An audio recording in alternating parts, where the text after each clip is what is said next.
दोस्तों, आप सभी का स्वागत है एक्शन वशिष्ठ चैनल पर। इस चैनल पर मैं एक्शन वशिष्ठ आपको ऐसे पैरानॉर्मल इंसिडेंट और एक्टिविटीज़ के बारे में बताता हूँ जो कि हमारे फॉलोवर और सब्सक्राइबर हमारे साथ शेयर करते हैं। इंस्टाग्राम आईडी, जीमेल आईडी और अब एक ऐसा फ़ोन नंबर जो कि आप स्क्रीन पर देख सकते हैं। तो कभी आपके साथ कोई ऐसा पैरानॉर्मल इंसिडेंट हुआ हो, आप उसे रिकॉर्ड करके भेज सकते हैं। मैं अक्षय वशिष्ठ उसे नरेट करूँगा अपनी आवाज़ में। आगे बढ़ने से पहले जो इंस्टाग्राम, यूट्यूब का आप प्यार दे रहे हैं उसके लिए तहे दिल से शुक्रिया। जो कमेंट्स आप करते हो वो हमारे लिए मोटिवेशन होते हैं, तो कमेंट्स को कभी रुकने ना दें। ये रियल इंसिडेंट जो आपके सामने लाए जाते हैं, इनको लाने का एक बहुत बड़ा मोटिवेशन होता है, और वो सिर्फ और सिर्फ एक मोटिवेशन यही होता है कि आप घर बैठे उन चीज़ों को देख पाए जो लोगों के साथ बीत रही है। लोग हमारे साथ रियल इंसिडेंट शेयर करते हैं ताकि वो इंसिडेंट हम आपके सामने लेके आएँ और आप उनसे सीख लें। कहीं ना कहीं वो लोग भी चाहते हैं कि आपका भला हो और आप इन चीज़ों को देखकर सीख सकते हैं ताकि किसी की गलती किसी की सीख बने। आज का जो रियल इंसिडेंट है वो हमें अनिकेत ने भेजा है। अनिकेत जो कि यूपी के रहने वाले हैं, और 2020 में उनकी फैमिली के ऊपर एक ऐसा पहाड़ टूटा था, एक ऐसी बिजली गिरी थी जिसकी वजह से उनके परिवार में इतना ज़्यादा लॉस हुआ, और रीज़न सिर्फ एक ब्लैक मैजिक की वजह से उन्होंने अपने पिताजी को खोया। लेकिन जो पूरी चीज़ें आपके सामने आने वाली है उसको सुनने के बाद आप इतनी चीज़ों से सीख लोगे। मैंने अपनी वीडियो में कभी ये नहीं कहा कि उस वीडियो को आप आखिरी तक देखना, लेकिन आज मैं कहता हूँ अगर आप इस वीडियो को आखिरी तक देख लेंगे तो शायद आपकी आंखें खुल जाएंगी और आप तीन दुनिया को समझना शुरू कर देंगे। इस वीडियो को शेयर कीजिएगा ज़रूर। स्टार्टिंग में ही मैं बोल रहा हूँ उन लोगों के साथ जो लोग दूसरों के साथ और अपनों के साथ बहुत घुल मिल के रहते हैं, ये सोचे बिना कि उनको कितना नुकसान हो सकता है। तो चलिए अब आते हैं रियल इंसिडेंट की ओर। बात है 2020 की, जब अनिकेत बहुत अच्छा अर्न कर रहे थे। उनके पापा का एक बिजनेस था आटा चक्की का यूपी के अंदर, वो भी बहुत अच्छा अर्न कर रहे थे। उनके छोटे भाई थे, वो बहुत ज़्यादा पढ़े लिखे नहीं थे, लेकिन वो भी कहीं पर जॉब कर रहे थे। अनिकेत ने बताया कि वो सैटरडे संडे अपने घर पे आया करते थे, कहीं बाहर रहते थे वो दूसरी स्टेट में, और जब भी वो घर पे आते थे उनके पापा, मम्मी, उनके छोटा भाई और वो बहुत अच्छा क्वालिटी टाइम स्पेंड किया करते थे। उनके पापा को कोई दिक्कत ही नहीं थी, वो बहुत खुश थे अपनी लाइफ में, क्योंकि उनके पापा जो थे वो एक दिन का 10 से 12 हज़ार रुपये आटा चक्की के बिजनेस से कमाया करते थे। बस अनिकेत ने बताया कि यार भाई अक्षय, पापा की ना बस एक छोटी सी चीज़ थी कि वो रात को जब फ्री हो जाते थे तो ड्रिंक कर लिया करते थे, और ये कोई बड़ी चीज़ नहीं थी क्योंकि यूपी में ये आम बात है। लेकिन कभी उनका बिहेवियर ऐसा नहीं था कि वो उनकी मम्मी को कुछ प्रॉब्लम करें या छोटे भाई को कुछ बोले, बड़े भाई को कुछ बोले। वो अपना नॉर्मली दिन में अर्न करते थे, शाम को अपना ड्रिंक करते थे और सो जाते थे। चीज़ें इसी हिसाब से चल रही थी। प्रॉब्लम सिर्फ यही थी कि वो लोग रेंट पे रह रहे थे। उनके पापा डिसाइड करते कि उनका पुश्तैनिक जो घर पड़ा हुआ है, जो उनके दादा के टाइम पे बंटवारे में मिला था, अब उस घर को बनवा लेना चाहिए। उनके पापा मार्केट से पैसा उठाते हैं, कुछ पैसा खुद से लगाते हैं और उस घर को बनवाते हैं। कहते हैं ना कि एक इंसान जब घर बनाता है तो उसकी उम्मीदें ऐसी होती है कि एक ऐसा घर बन जाए जिसको कभी हमें दोबारा छूने की जरूरत ना पड़े, और वो हमारे लिए जन्नत से कम ना हो या स्वर्ग से कम ना हो। अनिकेत के पापा की भी यही उम्मीदें थी, और वो पैसा जो उस घर पे लगाया था वो यही सोच के लगाया था कि अब हमें इसे आगे कभी तोड़ फोड़ करने की जरूरत नहीं पड़ेगी। यूपी में छोटे छोटे सपने, छोटे छोटे अरमान पूरे करने के लिए इंसान अपनी जेब से पूरी आमदनी, पूरा जमा पूंजी सब कुछ लगा देता है, और ऐसा ही अनिकेत के पापा ने किया था। जब वो घर बन के तैयार हो गया तो जैसे वहाँ पे आजू बाजू सबकी नज़र उनके घर पे थी कि घर में बहुत अच्छा सब कुछ करा गया है, लेकिन कुछ लोग खुश थे और कुछ लोग नाखुश थे। नाखुश लोगों के लिए तो वैसे भी कुछ नहीं करा जा सकता, ऐसे लोग तो आपको हर कहीं मिल जाएंगे। अनिकेत के पापा के दो भाई थे, एक बड़े और एक छोटे। तो जो छोटे भाई थे, अनिकेत के पापा ने ही उन्हें पाल पोस के बड़ा किया था, क्योंकि अनिकेत के जो दादाजी थे वो बहुत कम उम्र में ही उन्हें छोड़ के चले गए थे उनके पापा को। तो अनिकेत के पापा ने ही उनके छोटे भाई को पाला पोसा था, जो उनके चाचा लगे अनिकेत के। और ठीक था, फैमिली में सब बढ़िया चल रहा था। उनके जो चाचा जी थे वो गुजरात में जॉब किया करते थे किसी कंपनी में, मैं कंपनी का नाम नहीं लूंगा। जो चाची जी थी वो भी अपनी तरीके से लाइफ स्पेंड कर रही थी। अब बात आती है 2020 में, इनके गांव में इनके कज़न की शादी थी, जब सारे रिलेटिव्स को वहाँ पे जमा होना था। यहाँ से इनकी ज़िंदगी में एक ऐसा तूफान आने वाला था जो इन्होंने कभी सोचा नहीं था। शादी के लिए सारे रिलेटिव इकट्ठे होते हैं, और जो इनके पुश्तैनी घर थे वहाँ पर उनके रहने का अरेंजमेंट किया जाता है। तो जो चाची थी और जो चाचा थे छोटे वाले, जिन्हें अनिकेत के पापा ने पाल पोस के बड़ा किया था, चाचा जी को, वो रिक्वेस्ट करते कि भैया हमें तो आप ही के घर में रहना है, हमारा तो आप ही से प्यार है। लेकिन यहाँ पे आने से पहले जो अनिकेत ने एक चीज़ ऑब्जर्व की थी, जब वो लोग गाड़ी से आए थे जो गुजरात में रहते थे, उन्होंने जब पहला कदम वहाँ पे रखा और उनके घर को देखा, अनिकेत के पापा ने जो घर बनवाया था उसे देखकर उन्होंने ऐसा रिएक्शन दिया कि भाई इनकी इतनी औकात कैसे हो गई कि इन्होंने इतना बड़ा घर बना लिया। और अनिकेत ने बताया कि अक्षय भाई, मैं ना चीज़ों को देख के ही पहचान लेता हूँ, मुझे उनकी नज़रों से पता चल गया था कि ये खुश नहीं है हमारे घर को देख के। लेकिन फिर भी अनिकेत ने चीज़ों को हैंडल करा ये पूछ के कि और चाचा चाची आपका सफ़र कैसा रहा। तो अनिकेत ने ऑब्जर्व किया कि उनका चाचा चाची जो है उनकी बातों का जवाब ही नहीं दे रहे, वो सिर्फ घर के लेंटर की तरफ देख रहे हैं। अनिकेत ने फिर एकदम से बोला चलिए चलिए अंदर चलिए ना, सामान लेके चलते हैं अंदर। तब एकदम से उनका ध्यान भटका और अनिकेत ने सामान उठाया और घर के अंदर लेके गए। शादी बहुत धूमधाम से हुई, बहुत सारे रिलेटिव्स ने बहुत एंजॉय किया और उनका जो खानदान था वो इधर उधर रहता था आपस में, जैसे और भी भाई थे और जो चचेरे भाई वगैरह होते हैं उनके पापा की वो थे, कुछ ताऊ के लड़के, कुछ इधर उधर से जो रहते थे। शादी बीतने के बाद जब होता है ना कि भाई चलो अब तो दिन बीत गए, अब तो आप जा सकते हो अपने घर पे, तो उनकी चाची बोलती हैं उनकी मम्मी से अनिकेत की कि दीदी मैं सोच रही हूँ कि हमारा जो पुश्तैनी घर है हम भी इसे ठीक करवा लें और फिर हम सोच रहे हैं कि जो इनकी जॉब है गुजरात में उनको छोड़ के हम भी यहीं पे आप लोगों के साथ रहे।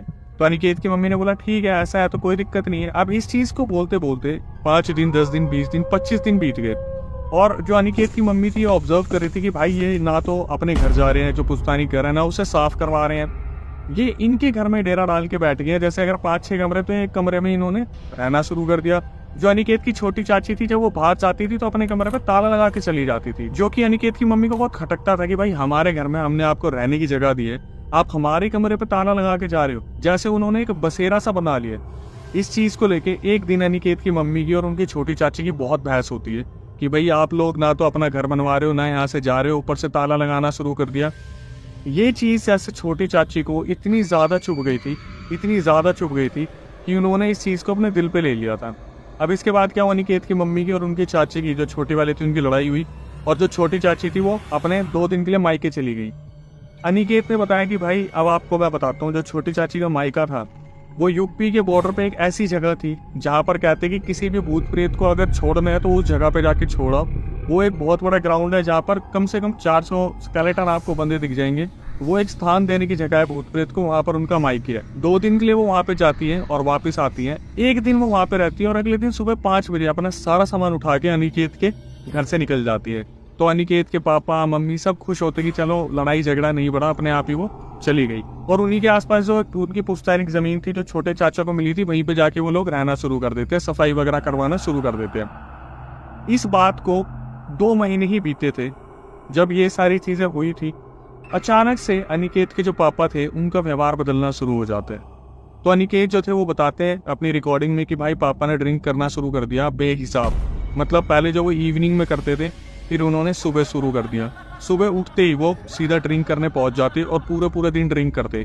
और वो लोग राजपूत फैमिली से है तो उनको ये चीज होती थी कि उनके लिए सबसे जो रिस्पेक्ट वाली चीज थी वो ये थी कि वो लोग मांस मच्छी से दूर रहते थे। मतलब ठीक है चिकन मटन चलता है लेकिन उसके पापा सबसे ज्यादा जो चीज खाते थे वो थे पिग। अनिकेत के जो पापा थे वो पिग खाने के लिए किसी भी हालत में कहीं भी पहुंच जाते थे और उन्हें ड्रिंक करने की इतनी आदत लग गई कि वो इंग्लिश जो होती है ब्रांड वहां से हटके वो कच्ची दारू की तरफ आ गए।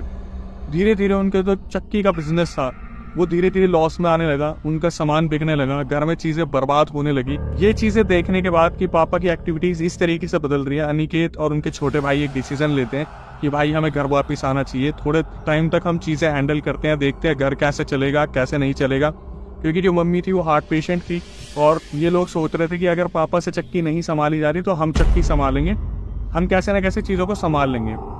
अनिकेत और उनके भाई सारी चीजें छोड़ के यूपी में वापस आ जाते हैं अपनी चक्की के बिजनेस को संभालने के लिए। लेकिन उन्हें क्या पता था जब तक वो वापस आएंगे चीजें इस लेवल पे बिगड़ जाएंगी। मतलब उनके पापा ऐसे हो गए थे कि घर में जितना भी पैसा था वो सिर्फ और सिर्फ कच्ची दारू पीने में जा रहा है और सिर्फ नॉनवेज खाने में जा रहा है। ये लोग सेविंग नहीं कर पा रहे हैं। जो दुकान है जो चक्की है वो धीरे धीरे उसका सारा सामान बिकने लग रहा है। और इसमें एक चीज और होती थी कि एक दिन जो छोटी चाची और छोटे चाचा थे वो इनके पास आते हैं, बोलते हैं कि हमें 30,000 रुपए की जरूरत है। तो जो अनिकेत था उसने अपने पापा से इस चीज के लिए पूरी फाइट की कि आप पैसे मत दो, हमारे पास पैसे नहीं है घर में। अनिकेत के पापा ने उनकी एक नहीं सुनी और 30,000 रुपए दे दिए उनके छोटे चाचा को। यहाँ से अनिकेत को बार बार शक हो रहा था कि भाई कुछ ना कुछ तो गलत है। लेकिन अनिकेत ने एक चीज बताई कि उन्होंने इन चीजों पे, पैरानॉर्मल पे या फिर जो भूत प्रेत की चीजें होती है या वशीकरण ब्लैक मैजिक, इन पे कभी यकीन रखा ही नहीं। क्योंकि उनकी नज़रों में जो वो पढ़ाई लिखाई किया करते थे उसी से उन्होंने अपना फेम हासिल किया, नौकरी हासिल की। कभी इन चीज़ों पर ध्यान ही नहीं दिया कि ये चीज़ें होती भी है। लेकिन उन्हें नहीं पता थी कि भाई आगे चीज़ें इतनी वर्स्ट होने वाली हैं, जो चीज़ें आपको भी सुनने को मिलेगी, आपकी रूह कांप जाएगी। धीरे धीरे चीज़ें आगे बढ़ती हैं। उनके पापा की हालत और ज़्यादा ख़राब होती है। एक दिन उनकी मम्मी जो थी, उनकी बहस हो जाती है 30,000 रुपये को लेके। वो उनकी चाची, जो छोटी वाली चाची, उन्हें टोक देती है कि तुम लोग हमारे पैसे नहीं दे रहे हो। और इस चीज़ को होते होते 6 महीने हो गए थे कि वो 6 महीने से अपने पैसों का वेट कर रहे थे कि 30,000 रुपये वापस देंगे। तो उनकी चाची उनसे इतनी ज़्यादा बहस कर लेती है कि जब अनिकेत के पापा घर में आते हैं तो अनिकेत की मम्मी उनसे बोलती है कि ऐसे ऐसे इनने मेरे से बहस करी। तो अनिकेत की मम्मी रोने लग रही थी। और यहाँ पर एक ऐसी चीज़ हुई जिसको सुन के मेरा दिमाग 2 मिनट के लिए भौकाल हो गया था बिल्कुल कि भाई ये क्या हुआ। अनिकेत के पापा ने अनिकेत की मम्मी को इतना पीटा जैसे वो चाहते ही नहीं थे कि उन छोटे चाचा चाची से कोई बहस करे। मतलब वो अटूट प्यार दिखा रहे थे उनके लिए। अब यहाँ से आप समझ सकते हैं कि भाई दाल में कुछ काला है। लेकिन मुझे, जब मैं सुन रहा था, मुझे एक ही चीज़ लग रही थी, यहाँ पूरी दाल ही काली है। वक्त गुजरता है, चीज़ें बदलती हैं, धीरे धीरे चीज़ें और वर्स्ट होने लगती हैं। उनका सामान बिकना शुरू हो जाता है। घर की जो वैल्यू है वो 20 लाख रुपए लगाए थे, उसकी वैल्यू 5-10 लाख रुपए लगती है। लोगों से कर्जा लेना शुरू कर देते हैं। हालात इसी तरीके से बिगड़ते रहते हैं। और जो छोटे चाचा और चाची थे वो भी उनके आसपास ही रह रहे थे। लेकिन इनके पापा जो थे, कैसे न कैसे अपने बैंक बैलेंस में से निकाल के उन्हें पैसे दिए जाते थे। और उन्हें पता भी नहीं था घर वालों को कि इतना सब कुछ उनके अनिकेत के पापा करने लग रहे हैं छोटे चाचा और चाची के कहने पे। छोटे चाचा चाची के साथ अनिकेत के पापा की मम्मी रहती थी, मतलब अनिकेत की दादी। और उन्हें भी पता था कि भाई कुछ ना कुछ तो गड़बड़ है, लेकिन कोई कुछ बोल के राजी नहीं था। एक टाइम आता है जब अनिकेत बोलते हैं कि यार घर में ना बहुत नेगेटिविटी चल रही है, तो क्यों ना हम अपने घर में कथा करवाते हैं। तो ये एक पंडित जी से बात करते हैं और सत्यनारायण जी की ये कथा अपने घर पर रखवाते हैं, जहाँ पर इनके पापा को ये चीज़ बोली जाती है कि पापा घर में पूजा है, प्लीज़ आज ड्रिंक मत करना। इनके पापा खुशी खुशी बोलते तू पागल है क्या, मतलब घर में पूजा और मैं ड्रिंक कर लूँगा। तो वो बोलते कि मेरे को फ्रेश होना है।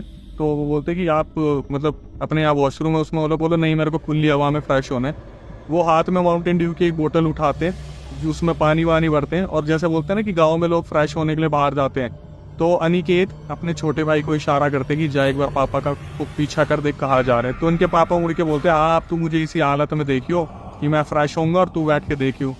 तो वो एकदम से पीछे हो जाते हैं और उनके पापा क्या करते हैं, पीछे मक्के के खेत में जाते हैं और वहां से फिर निकल के भाई साहब ड्रिंक करने चले जाते हैं और ड्रिंक करके वापस आते हैं। अनिकेत ने बोला मुझे ज़्यादा हैरानी हुई नहीं, मुझे पता था ये पापा अभी नहीं इस चीज़ को समझेंगे कि घर में पूजा पाठ है क्या है।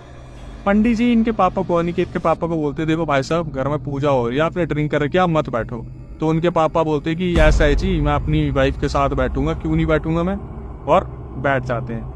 अब जब पूजा स्टार्ट होती है तो अनिकेत के पापा ऐसा हो जाते हैं, बेचैनी हो जाती है अचानक से। और जब होता है ना कि पंडित जी मंत्र पढ़ते हैं तो उन्हें बार बार एक्सप्लेन भी करते हैं कि जैसे ये वाली कथा में ये चीज आई थी तो ये इसलिए आई थी। तो अनिकेत के पापा पंडित जी को बोलते हैं आप ये मंत्र मत बताओ, जल्दी से कथा खत्म करो। तो इन चीज़ों को सब ऑब्जर्व कर रहे थे कि भाई इसके पापा तो चाहते कि पूजा हो ही ना। पंडित जी बोलते हैं भाई साहब ये 2 मिनट की पूजा नहीं है, इसे होने में 2 से 4 घंटे लग जाते हैं। तो इसके पापा क्या करते हैं, अनिकेत के पूजा के दौरान कभी उठ के इधर बैठ जाते, कभी वहाँ बैठ जाते, कभी सोने की एक्टिंग करते, कभी उठ के मुंह धोने चले जाते, फिर आके बैठ जाते। कैसे न कैसे वो पूजा वहाँ पे खत्म हुई। पूजा जब खत्म हुई थी इन्हें लगा कि घर में तो बहुत अच्छी तरीके से शुद्धिकरण हो गया, लेकिन इन्हें क्या पता था कि इनके घर में एक ऐसा बीज पल चुका है जो आगे जाके इन्हें इतनी बुरी ठोकर देगा ना। सुनने के बाद आप सोचेंगे क्या ही होते हैं रिश्ते कि अपने खुद के काटने पे तुले हुए हैं इंसान को बुरी तरीके से। आप खुद सुनेंगे आपके पैरों तले जमीन निकल जाएगी। पूजा हो जाती है, सब कुछ हो जाता है, लेकिन इनके पापा की आदतें सुधरती नहीं, ड्रिंक करने की और ये पिग को खाने की, इधर उधर जाके अलग अलग लोगों के साथ बैठ के खाने पीने की आदत बहुत बुरी हो जाती है। जब इनकी जो मम्मी होती है, जो अनिकेत की मम्मी होती है, इतनी गऊ औरत थी, वो अपने घर में बैठ के सब कुछ देखती रहती है। एक टाइम ऐसा आता है कि उनकी मम्मी को इतना ज़्यादा चेस्ट में पेन रहना शुरू होता है कि ये लोग डिसाइड करते हैं कि हम एक बार अपनी मम्मी को, अनिकेत और उनके भाई अपनी मम्मी को लखनऊ दिखा के लाएंगे हॉस्पिटल में। लखनऊ जाते हैं, वहाँ पर हॉस्पिटल में दिखाते हैं तो कुछ भी सामने नहीं आता कि इनके चेस्ट में क्यों पेन हो रहा है, ये फीमेल बेचारी क्यों परेशान है।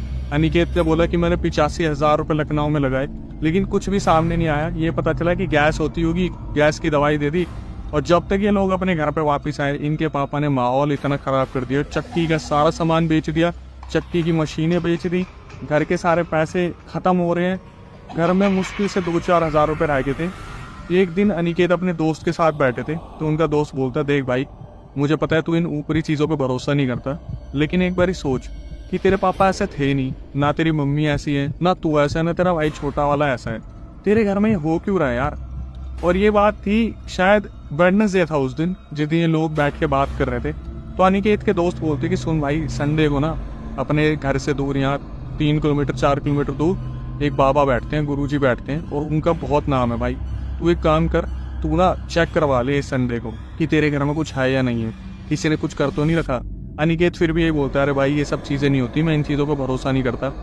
लेकिन फिर भी उनका दोस्त उन्हें कन्विंस करता है, तो वो कैसे ना कैसे सोचते कि ठीक है यार, चेक करवाने में क्या जा रहा है, अगर ये बोल रहा है तो। उनका दोस्त बोलता है कि भाई तेरे को कुछ नहीं करना, तेरे को सिर्फ और सिर्फ घर की मिट्टी उठानी है और अपनी मम्मी का एक रबड़ बैंड ले लियो जो बालों में बांधती है, या फिर एक हैंकी या कुछ भी साड़ी का कपड़ा कुछ भी ले लियो, हम उन गुरुजी को दिखाएंगे, वो गुरुजी साफ साफ बता देंगे।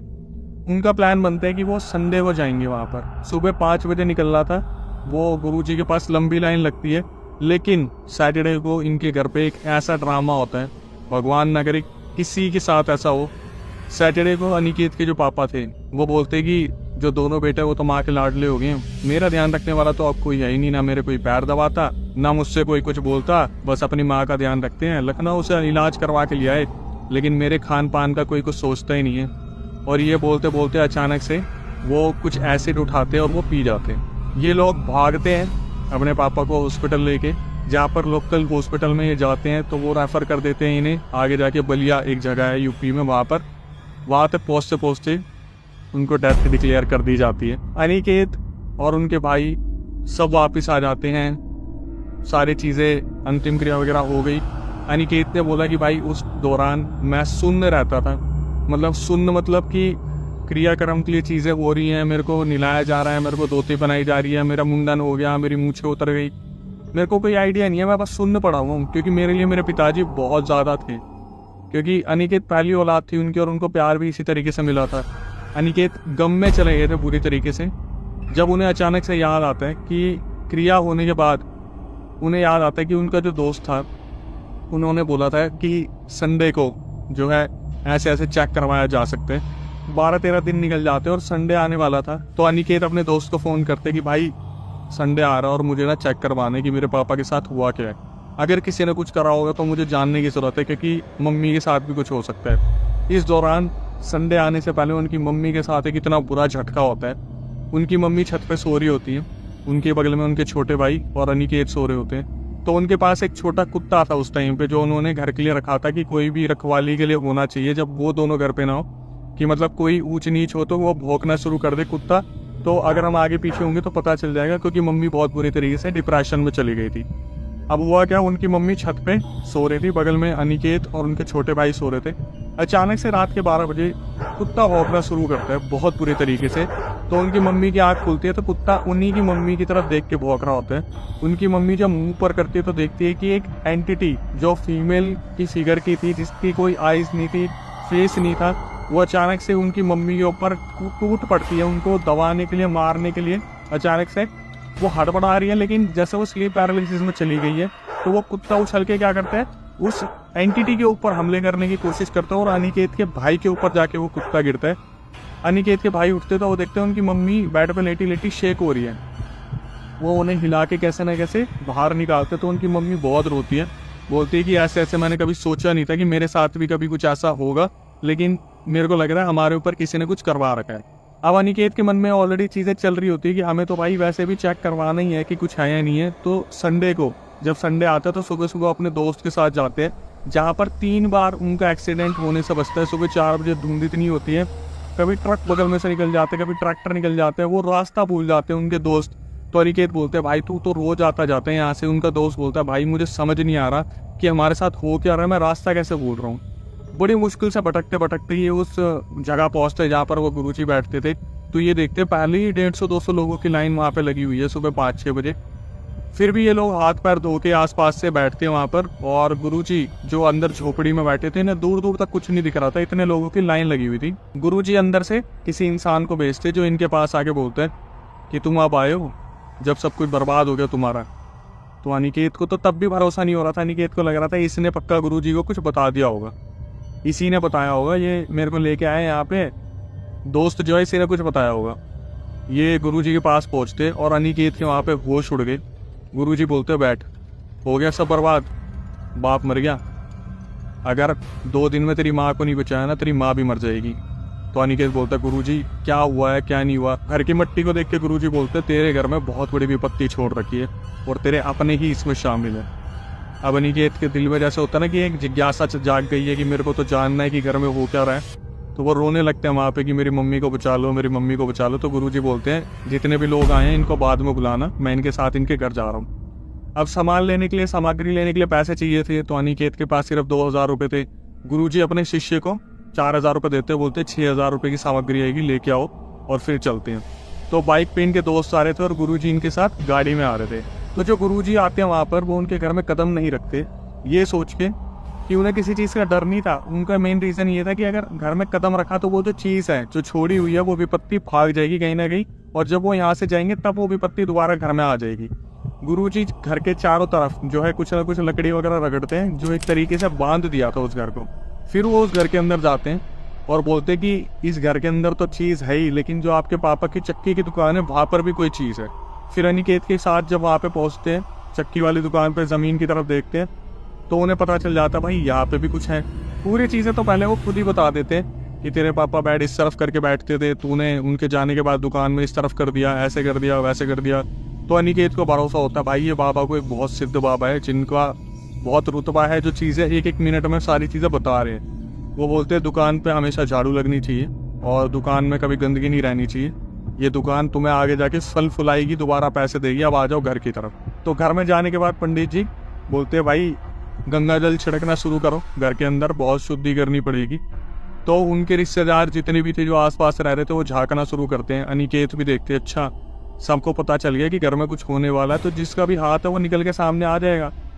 यूपी एक ऐसी जगह है जहाँ पर वो उंगली नहीं उठा सकते थे किसी के ऊपर कि आपने करवाया आपने करवाया। तो वो गुरुजी से रिक्वेस्ट करते कि गुरुजी हमें जानना है कि ये किसने करवाया। तो गुरुजी एक मुस्कान दे के बोलते हैं कि मैं नाम नहीं लूंगा, लेकिन यहाँ पर देख अभी मैं ऐसे मंत्र मारूंगा ना जिसने कुछ भी करवाया होगा वो अपने घर से निकल के यहाँ भागता भागता आएगा माफी मांगने के लिए। लेकिन गुरुजी की नजर पड़ती है जमीन पे, तो वो बोलते हैं इस जमीन को यहाँ से खोदना शुरू करो।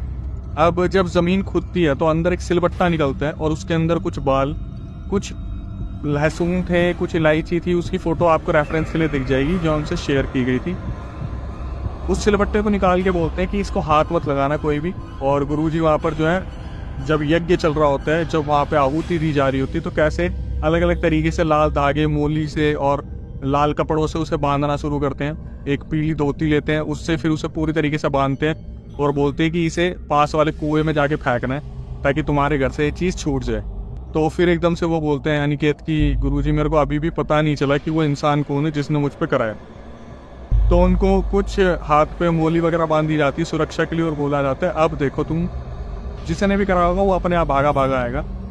गुरुजी वहाँ पे 3 से 4 मंत्र पढ़ते हैं और उनकी जो चाची थी जो बगल वाले घरों में रह रही थी उनके बाल खुल जाते हैं, उनकी साड़ी खुल जाती है और वो भागी भागी गेट के अंदर भागी आती है और वहाँ पर जमीन पे आके गिर जाती है। तो गुरुजी जो थे वो बोल रहे थे समझ गए किसने किया। तो जब वहाँ पर भीड़ जमा होनी शुरू हो जाती है अनिकेत को लगता है कि भाई चीजें अब बिगड़ सकती है, बद से बदतर हो सकती है, क्योंकि गुरुजी पे तो पूरा भरोसा हो ही गया कि भाई इन्होंने सारी चीजें तो बताई दी है। तो अनिकेत हाथ जोड़ लेता है कि गुरुजी मैं इससे ज्यादा नहीं चाहता कि हमारे घर के यहाँ पे इतना सब कुछ हो, क्योंकि वो ये नहीं चाहते थे कि भाई घर में आना जाना लोग छोड़ दे सोच के इनके घर में तो भूत प्रेत है, बहुत ज्यादा विपत्ति है।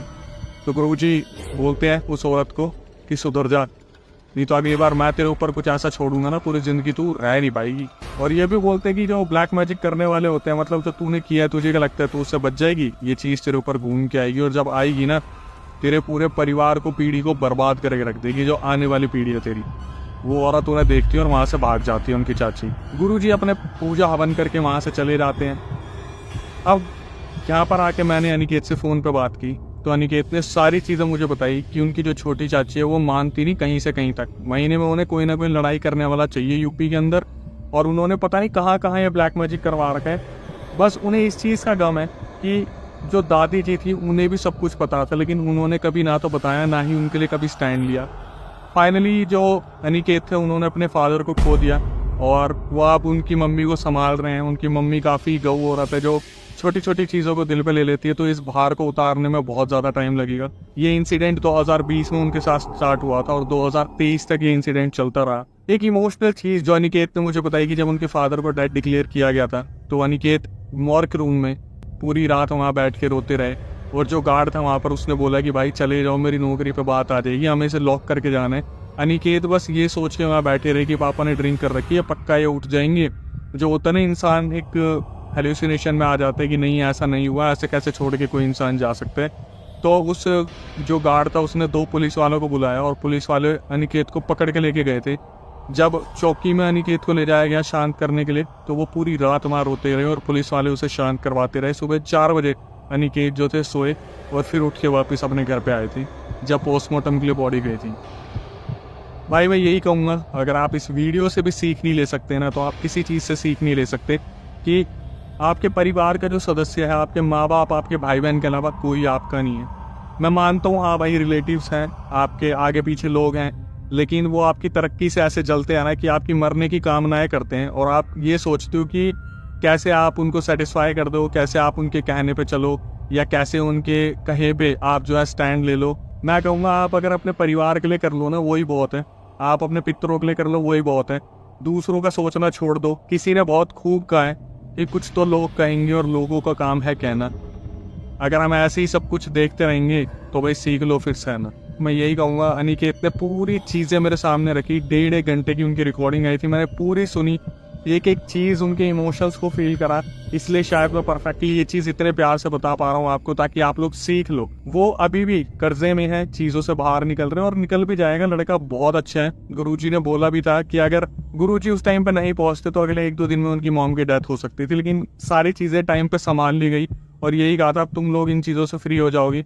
जब मेरी अनिकेत से बात हुई तो पता चला वो कर्जे में है, लेकिन धीरे धीरे वो चीज़ें संभाल रहे हैं, वो और उनके भाई मिलके। लेकिन जो लॉस हुआ उसका क्या कर सकते हैं, ये तो एक बहुत ही गलत चीज़ है जो हो गई। सिर्फ चीड़ के मारे जो ब्लैक मैजिक करा गया था, उनके पापा को वो जो ब्लैक मैजिक करा गया था वो उनकी ड्रिंक में दिया गया था। मतलब किसी ने उनको अपने पास बुलाया ड्रिंक करने के लिए और उसके अंदर कोई चीज़ मिला के उन्हें पिला दी थी, जिसकी वजह से उनके पापा इतने ज़्यादा एडिक्टेड हो गए थे और बुरी तरीके से मांस की तरफ भागते थे, नॉनवेज खाते थे पागलों की तरह। अनिकेत ने बताया भाई कोई दूसरे मोहल्ले में भी किसी घर में कुछ बन रहा होता था ना पिग से रिलेटेड, क्षत्रिय धर्म के राजपूत के थे, वो ऐसी चीज़ें नहीं खाते थे, लेकिन उसके पापा भाग जाते थे वहाँ पे खाने के लिए, क्योंकि उनके ऊपर उनका कुछ था ही नहीं। खैर मैं आखिरी में आके यही कहना चाहूँगा, अगर आप यहाँ तक आ गए तो चैनल को सब्सक्राइब कर ले, बेल नोटिफिकेशन ऑन कर ले, ताकि सबसे पहले वीडियो आपके पास आए। जो प्यार आप देते हैं उसके लिए तहे दिल से शुक्रिया। जो इंस्टाग्राम यूट्यूब को आप प्यार दे रहे हो वो बनाए रखें। मैं आपके सामने ऐसे रियल इंसिडेंट लाता रहूँगा, जहाँ पर मैं कोशिश करूँगा कि मैं वो चीज़ें आपको बता सकूँ जो लोगों के साथ बीत रही है, ताकि आप उन चीज़ों से बच सको, उभर के आ सको। बस मेरी आपसे ये रिक्वेस्ट होगी कि इस वीडियो को शेयर कर देना उन लोगों के साथ जो आपके बहुत करीबी हैं, ताकि उनके साथ ऐसी कोई दिक्कत ना हो। और कभी आपके साथ कुछ ऐसा हुआ हो तो आप उसे रिकॉर्ड करके भेज सकते हैं। स्क्रीन पे आपको नंबर दिख रहा होगा। बहुत सारी वीडियो में वशीकरण, ब्लैक मैजिक और एंटिटीज़ के ऊपर निकाल रहा हूँ। मैं यही कहूँगा, वीडियो आए तो उसे अप्रिशिएट कीजिए और नई वीडियो आने तक stay tuned with the channel.